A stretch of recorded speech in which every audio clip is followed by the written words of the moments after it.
Motivation speaker और business trainer. आज की चर्चा महाराणा प्रताप पे। कौन है महाराणा प्रताप? 7.5 फुट के कुंभलगढ़ में जन्म लिए मेवाड़ी राजा, राजस्थान के शक्तिशाली राजपूत। वो जब पूरा अकबर भारत को जीत चुका था तब अकेले मेवाड़ में ये खड़े हुए अकबर के खिलाफ। अकबर को देखिए, अकबर कभी जीता नहीं, राणा कभी हारे नहीं। कौन थे महाराणा प्रताप? जब हल्दी घाटी का युद्ध हुआ था, 80,000 की सेना थी अकबर की, 15,000 की सेना थी महाराणा प्रताप की। ध्यान दीजिएगा, वो 80,000, ये 15,000। राणा बोलते थे एक आदमी 5 को खत्म करेगा। ध्यान दीजिए, अकबर की सेना में दम था। कम ऑन, अकबर की सेना में दम था, राणा के सीने में दम था। राणा कभी हारे नहीं, अकबर कभी जीता नहीं। शुरू से शुरू करते हैं। 9 मई 1540 को इनका जन्म हुआ कुंभलगढ़ में। महाराणा उदय सिंह और माता जयवंती बाई। माता जयवंती बाई इनकी न केवल मां थी बल्कि इनकी पहली गुरु भी थी। बचपन से इनमें लीडरशिप क्वालिटी इतनी ज्यादा थी कि खेल खेल में ये बच्चों के लीडर बन जाते थे, उनकी टीम बना देते थे, उनके रोल, उनके गोल डिसाइड कर देते थे। और उसी समय अस्त्र शस्त्र, पूरी आर्मी की, मिलिट्री आर्मी की पूरी ट्रेनिंग ले ली इन्होंने। परिवार में कई लोग थे। सिसोदिया वंश में बप्पा रावल, राणा हमीर, राणा सांगा, राणा प्रताप, लेकिन महाराणा केवल राणा प्रताप को बोला गया। देखिए, महाराणा उदय सिंह की दूसरी पत्नियां भी थी। उनमें से एक थी महारानी धीरबाई, जो चाहती थी कि उनका पुत्र जगमाल राजा बन जाए मेवाड़ का, और बाकी पत्नियां चाहती थी कि उनके बच्चे राजा बन जाए। यह था परिवार में टूट फूट। अकबर बहुत तेज था, वो जानता था कि बड़ा आसान तरीका है, इन्हीं राजपूतों को आपस में लड़वा दो, कुछ को अपने साथ ले लो, बाकी को खत्म करना आसान हो जाएगा। वही हुआ, राजपूतों में आपस में लड़ाई हो गई। जब जब घर टूटेगा तब तब पड़ोसी आके लूटेगा। यही हुआ, हर बार ऐसा होता आया है। ये पहली बार तो हुआ नहीं है। 326 बीसी के अंदर जब सिकंदर भारत आया था तो महाराजा आम्बी ने पोरस को धोखा देके उनसे संधि कर ली, पोरस हार गए। मोहम्मद गौरी कभी पृथ्वीराज चौहान को ना हरा पाते, जयचंद उनके साथ मिल गया, इसीलिए पृथ्वीराज चौहान हार गए। ब्रिटिशर भी हमारे देश में क्या कर लेते, वो तो ग्वालियर के सिंधिया, इंदौर के होलकर, हैदराबाद के निजाम और पटियाला के राजा 1857 में इन्होंने धोखा दे दिया, इसलिए हमारा देश मार खा गया था। और इसी तरह मुगल भी महाराणा प्रताप को कभी हरा नहीं पाते। वो तो जब परिवार टूटेगा तब तब पड़ोसी आके लूटेगा। आमेर के महाराज को इन्होंने अपने साथ ले लिया, टोडरमल को अपने साथ ले लिया, जयसिंह को अपने साथ लिया। इन्होंने परिवार के ही लोगों को तोड़वा के अपने साथ जोड़ लिया। अकबर स्मार्ट था। यहां पे महाराणा प्रताप अकेले पड़ गए, लेकिन भीलों की सेना बनाई। वो जो जंगली भील होते हैं उनकी मदद ली, उनको ट्रेन किया। ये हारे नहीं कभी महाराणा प्रताप। वो आते थे, इनको फिर अटैक करते थे। थोड़े दिन के लिए महाराणा प्रताप इधर उधर निकल करके फिर दोबारा नई सेना बना के फिर खड़े हो जाते। देखिए, ना तो ये महाराणा प्रताप को मार पाए, ना ही उसको पकड़ पाए। महाराणा प्रताप हर बार बाउंस बैक करते थे। महाराणा प्रताप शरीर से इतने ताकतवर, 7.5 फुट की उनकी हाइट, 70 किलो का उनका कवच, 10-10 किलो के जूते, 10-10 किलो की तलवार, 80 किलो का भाला। बहलोल खान को कैसे काट डाला? कौन था बहलोल खान? ये थे अकबर का सबसे बड़ा सेनापति जो हल्दी घाटी के युद्ध में आया था। एक तलवार की काट से इन्होंने बहलोल खान समेत उनके घोड़े को 2 हिस्से में चीर डाला। ये बार बार लड़ाइयों का कारण समझिए।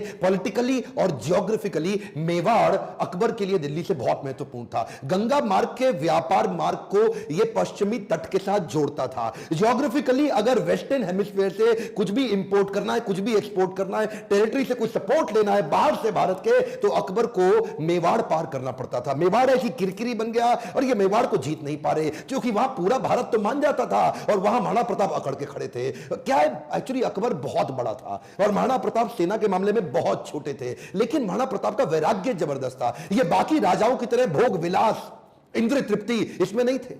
ये बोले कि मैं अपनी सेना के बीच में रहूंगा। ये भीलों के बीच में जाके रहने लगे, जंगल में रहते थे। उबली सब्जी, कच्चा खाना खाना, जमीन पे सोना, पत्तल पे खाना, कोई बिस्तरा ना होना, सर पे छाता नहीं, पैरों में जूता नहीं, आम जीवन जीना उनके साथ। और तभी भील, जितने भील लोग वहां के हुआ करते थे, जंगली आदिवासी, वो उनके साथ जुड़ गए। वो तन मन धन से जुड़ गए। वो कहते थे अगर आप कहीं अभी गर्दन कटवा देंगे। अकबर इसीलिए घबराता था। अकबर ने कई बार कई लोगों को भेजा। इन्होंने टोडरमल को भेजा, इन्होंने राजा मान सिंह को भेजा, इन्होंने और हिंदू राजाओं को भेजा कि तुम जाके इनको समझाओ। जलाल खान, कोरची, भगवान दास सब आए। एक्चुअली 8 बार प्रपोजल लेके आए। एक प्रपोजल तो महाराणा प्रताप को क्या दिया कि आधा हिंदुस्तान तुम्हारे नाम कर देंगे, बस मेवाड़ हमारे लिए छोड़ दो, हमारा आधिपत्य स्वीकार कर लो। महाराणा प्रताप क्या जवाब देते? वो तो महाराणा प्रताप है। मारो मेवाड़ी सरदार, मेवाड़ी सिरदार नील घोड़ारा अश्वार राणा, सुने तो जय जय। जिस पे दो धारी तलवार राणा, सुनता जाजो जी मारो, मेवाड़ी सरदार नीले घोड़े रासरार। कितनी सुंदर लोकगीत है, हाँ? इतने सुंदर, आज भी इनको भगवान मानते, मारो मेवाड़ी सरदार। और ये तो क्या, अब्राहम लिंकन की मां ने उनको एक बार कहा कि बेटा तुम हिंदुस्तान जा रहे हो? बोला हाँ मैं हिंदुस्तान जा रहा हूं, एक काम करना मेरे लिए वहां से कुछ लाते आना। क्या चाहती हो मां? बेटा मैं चाहती हूं कि हल्दी घाटी से थोड़ी मिट्टी लेकर के आना। मैं महाराणा प्रताप आज भी उनको पूजनीय इसलिए मानती हूं क्योंकि वो राणा ने आधे देश के बदले, एक कम ऑन, क्या आधे देश के बदले अपना छोटा सा राज्य मेवाड़ बदले में अकबर को देने को तैयार नहीं हुआ। अकबर बोलते थे आधा देश तुझे दे दूंगा अगर तू केवल मेवाड़ मेरे लिए छोड़ दे। मेवाड़ स्ट्रैटेजिकली इतना इंपॉर्टेंट, लेकिन महाराणा प्रताप तो महाराणा प्रताप मारो मेवाड़ी सरदार। हल्दी घाटी का युद्ध 1576 का, इतनी छोटी सेना होने के बावजूद महाराणा प्रताप स्ट्रैटेजिकली युद्ध को कैसे लड़े। देखिए अरावली की जो रेंज थी, पहाड़ियों की और घाटियों की, उसकी बहुत जानकारी थी इनको। कीका ये वहीं पैदा हुए, वहीं घूमे। छापामार युद्ध, द्विकंटक नीति, सैनिकों को बोले पहाड़ियों में ऊपर से और घाटियों के नीचे से पूरी तरह कवर करो, और अफगानी राजाओं को अपने साथ लिया। हाकिम खान जो उस समय अकबर के खिलाफ था, ये जैसे जैसे अकबर इनके खिलाफ लड़ते, ये भी अपने स्ट्रेटेजिक अलायंस को बिल्ड करके अफगानी राजा को अपने साथ लेके आए। बहुत छोटी सेना के बावजूद अकबर के छक्के छुड़ा दिए। अकबर सामने नहीं आता था इनके, अकबर को डर था, इनकी तलवार, अकबर की हाइट कम थी, एक बार मारेंगे घोड़े हाथी समेत काट देंगे। चेतक इनका इतना पावरफुल घोड़ा कि उसके आगे ना सूंड लगा देते थे। हाथी कंफ्यूज होता था कि ये घोड़ा नहीं है, कहीं हाथी तो नहीं है। था साथी तेरा घोड़ा चेतक जिसमें तू सवारी करता था, थी तुझमें ऐसी कोई खास बात जो अकबर तुझसे डरता था। ये जो चेतक घोड़ा था, नीले रंग का अफगानी घोड़ा, ये एकमात्र ऐसा घोड़ा है जिसके ऊपर कई कविताएं बन चुकी हैं आज तक देश में। चेतक, इसको अपने पुत्र से ज्यादा प्रेम करते थे महाराणा प्रताप। वो युद्ध के दौरान उन दिनों हाथी की सूंड के आगे तलवारें लगी होती थी। जब ये छलांग मार के अपने घोड़े के साथ जा रहे थे तो उस तलवार से एक पांव चेतक का कट गया। युद्ध के दौरान जब महाराणा प्रताप अकेले फंसे थे ना, तो यही वो चेतक था जो इनको भगा के एक कटी टांग से 28 फीट का गहरा नाला टाप के चला गया।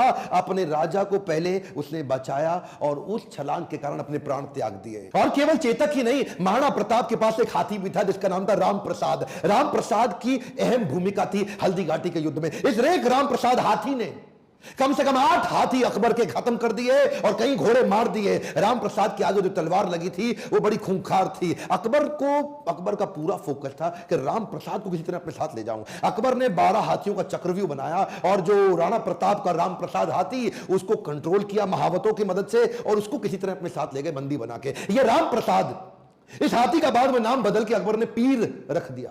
और ये पीर हाथी, इसको 28 दिन तक अकबर बोलते रहे सब कुछ खिलाओ सब कुछ पिलाओ। राम प्रसाद ने सब खाना बंद कर दिया, अन्न जल का त्याग कर दिया। अपने राणा प्रताप से बिछड़ने के दुख में वो ना कुछ खाया ना कुछ पिया। 28 दिन के बाद वो राम प्रसाद हाथी जो कमजोरी के कारण इसने अपना शरीर त्याग दिया। क्या बोला अकबर? अकबर बोला जिस महाराणा प्रताप के हाथी ने मेरे आगे सर नहीं झुकाया, मैं उस महाराणा प्रताप का सर कैसे झुकवा दूंगा। 1580 में अकबर ने फिर ट्राई किया। इस बार अपने अब्दुल रहीम खान खाना, जो उनका सबसे शक्तिशाली सूबेदार, उसको सूबेदार नियुक्त किया इस बार अजमेर में। और क्या बोले, मैं तुम्हें जिम्मेदारी देता हूं कि तुम इस बार मेवाड़ को किसी तरह जीत के मुझे ला दो, मुंह मांगा इनाम दूंगा अगर महाराणा प्रताप को पकड़ लाए। इधर कुंवर अमर सिंह जो कि सेनापति थे महाराणा प्रताप के, उन्होंने अब्दुल रहीम खान खाना को कंफ्यूज करने के लिए शेरगढ़ के पास एक अटैक किया। अब्दुल रहीम खान खाना का जैसे ही ध्यान भटका, कुंवर अमर सिंह उधर उनकी बेगम सहित उनके परिवार को बंदी बना के ले आया, उनकी बहू बेटियों को ले आया। पर जैसे ही महाराणा प्रताप को बात पता चली, उनको बड़ी आत्मग्लानि हुई, बहुत बुरा महसूस हुआ। आज भी यह बात सब जानते कि महाराणा प्रताप स्त्रियों की बहुत सम्मान किया करते थे। अब्दुल रहीम खान खाना की पत्नी, उनकी बेटी, उनकी बहू, उनके बच्चों, सबको पूरे सम्मान के साथ कहा वापस छोड़ के आओ, वापस लेके आओ, युद्ध जंगे मैदान में करेंगे, औरतों को नहीं, औरतों की इज्जत पूरी इज्जत से वापस करेंगे। हल्दी घाटी का युद्ध इतना खौफनाक था कि 300 साल के बाद भी आज वो हल्दी वाली मिट्टी, उससे खून निकलता था। आज भी तलवारों के जत्थे मिट्टी के नीचे से निकलते थे। इतना खौफ कि युद्ध के बाद भी सिक्का, करेंसी, मुद्रा अभी भी महाराणा प्रताप के नाम की चलती थी, अकबर के नाम की करेंसी तक नहीं चल पाई। अकबर इतना घबराता था उसके नाम से कि कहता था रात को सोने से पहले कोई महाराणा प्रताप का नाम मत लेना मेरे आगे। महाराणा प्रताप का नाम लो है तो रात को सपने में आकर के मेरे को डराएगा। महाराणा प्रताप का खौफ इतना ज्यादा, एक बार की बात थी, एक अफवाह उड़ गई कि महाराणा प्रताप जो है ना वो अपनी हार स्वीकार कर रहे हैं और अकबर का आधिपत्य स्वीकार करने को वापस आ गए हैं। तो उन दिनों अकबर के राज्य के अंदर जो बीकानेर के राजा हुआ करते थे पृथ्वीराज राठौड़, इन्होंने राठौड़ को बुलाया, देखो पृथ्वीराज क्या खबर आई है, महाराणा प्रताप आने को तैयार है। अब उन्होंने हार स्वीकार कर लिया। पृथ्वीराज राठौड़ माने नहीं, उन्होंने चिट्ठी लिख दी। पृथ्वीराज राठौड़ ने तुरंत महाराणा प्रताप को एक पत्र लिखा और पत्र में लिखा कि मुझे विश्वास नहीं हो रहा यह बात सुन के कि क्या अब जंगल का शेर सियारों के साथ रहेगा, क्या सूर्य अब बादलों के पीछे छुप जाएगा, क्या चातक अब धरती का पानी पिएगा, क्या हाथी अब कुत्ते के जैसा जीवन बिताएगा, क्या तलवारें अब मयान के अंदर चली जाएंगी, राजपूतानी अब विधवा हो जाएगी। आपकी सौगंध, ये बात सुन के मेरा दिल कांप उठा है, मेरी मूछें तनी हुई नीचे चली गई हैं। कृपया आप ही बताएं ये बात कहां तक सही है। पृथ्वीराज राठौड़ का पत्र पढ़ते ही महाराणा प्रताप की आंखों में क्रोध से लाल हो उठी। महाराणा प्रताप कहने लगे, बादलों में वो क्षमता कहां है जो सूर्य को रोक सके, शेर की मार सह सके, ऐसे सियार ने कभी जन्म नहीं लिया, धरती का पीने के लिए पानी चातक की चोंच बनी ही नहीं है, और कुत्तों की तरह जीवन जीने वाले हाथी की बात आज तक हमने सुनी ही नहीं। महाराणा प्रताप बोले, भूखा प्यासा रह के भी मेवाड़ की रक्षा करूंगा, अपने प्राण जाने दूंगा पर मेवाड़ नहीं जाने दूंगा। बहरहाल इसी दौरान अकबर को समझ आ गया महाराणा प्रताप को मैं हरा नहीं सकता, और धोखा देके हराना यह अकबर की आदत नहीं थी। अकबर को इसीलिए महान राजा भी बताया गया है। आने वाले समय में अगर आप चाहेंगे तो मैं अकबर पे भी एक वीडियो बनाऊंगा,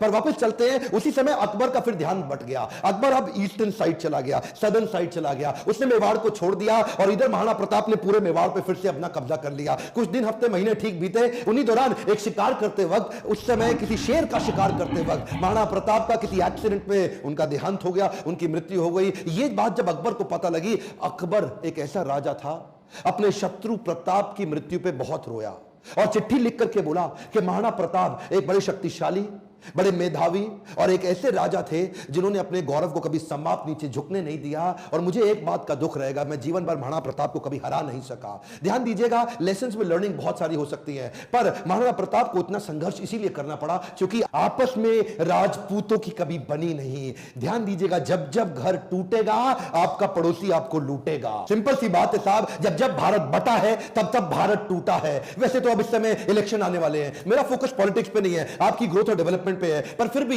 ये आप किसी तरह आरक्षण से, जाति से, धर्म से अगर ऊपर उठ सकते हैं, क्या आप हेल्थ की, एजुकेशन की, ग्रोथ की, इकोनॉमी की, नेशनलिज्म की बात करते हैं? अगर नेशनलिज्म बिल्ड होगा, अगर पूरे देश का फायदा होगा तो खुशहाली सबके यहां आएगी। देखिए ध्यान दीजिए, अगर देश में खुशहाली आएगी तो फायदा पूरे देश का होगा, 1, 2, 4, 8 का नहीं होगा। मैं आपको एक रिक्वेस्ट करूं, बाकी सब ठीक है, लेकिन महाराणा प्रताप के इस वीडियो को, जो कि हमारे कोर्स करिकुलम में पढ़ाया नहीं जा रहा, इनके बारे में एजुकेशन सिस्टम में बताया नहीं जा रहा, क्या आप इनका वीडियो पूरे देश में फैलाना चाहेंगे? राष्ट्र हित में आप इस वीडियो को व्हाट्सएप ग्रुप में डालिए। Let people know and understand about Maharana Pratap. Akbar कभी जीता नहीं, प्रताप कभी हारे नहीं। अकबर की सेना में दम था, प्रताप के सीने में दम था।